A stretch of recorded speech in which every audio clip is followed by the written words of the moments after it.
I'm at my parents' house and I found my old alarm clock from high school. This is called a Wake and Shake, and I'm going to talk about this alarm clock and how it helped me wake up in high school with a moderate to severe hearing loss. Let's get to it. All right, this is the Wake and Shake alarm clock, and this is the alarm clock I had in high school. I recently looked for it and I found Sonic Boom on Amazon. I'll link those products in the description below, but I'm going to talk about this model. I can't find the exact model, but I can find some pretty comparable models. There is one vital piece to this alarm clock that I don't know where it is. It is the pillow vibrator. So essentially it's a little black disc that plugs into the alarm clock. So when the alarm clock reaches the appointed time, it can do a really loud noise, it can flash, and it can even vibrate this little disc under my pillow to help me wake up. Honestly, in high school, that was my favorite way to wake up, with the little disc, because it felt more natural. It was less jarring than a loud sound. That said, I did still use the combination of the sound and the light, and wow. The flash, I believe, is LED, so it's super bright. You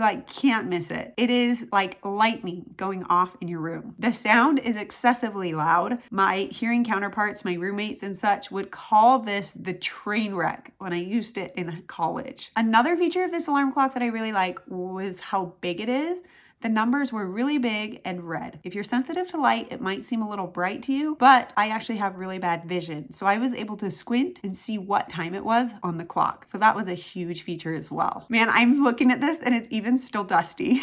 I found it at the top of my closet and I thought, man, I gotta do a video on this. One thing that I really liked is not only was there a volume control, there is a tone control as well. For people with hearing loss, this is really beneficial because hearing loss isn't just about volume. It's about tones and pitches as well. So you could change the tone to be really low or to be really high. So because I have a high frequency hearing loss, or high frequencies are harder for me to hear, I made my tone low. So my alarm clock was more like and easier for me to hear and even feel. Where if I turned it up to be more of a it was just harder for me to hear and I would more likely to sleep through it. I also really appreciated that this alarm clock has options for vibrator alone, vibrator and sound, sound and flash, flash and vibrator. I could also choose a harder shake on the vibrator or lesser shake, and that was just nice to have that. I really liked this alarm clock. It worked for me. Like I said, there are so many variations of this alarm clock on Amazon. Do you have one that you like to use? If so, I would love to hear about it in the comments below. If possible, I hope to get in touch with those sellers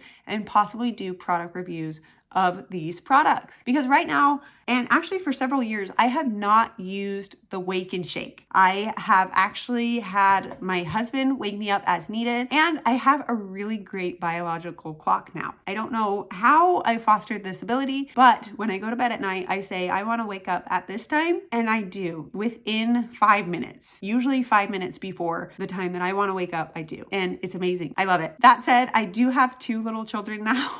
So usually I wake up whenever they wake up. Is this just a me thing? Or do you have a biological clock that works well too? I would love to hear in the comments below. So there you have it. Now you know how I woke up in high school with the Wake and Shake alarm clock. Do you have any questions for me? If so, I would love to hear in the comments below. Thanks so much for watching. Stay strong, stay amazing, and have a great day.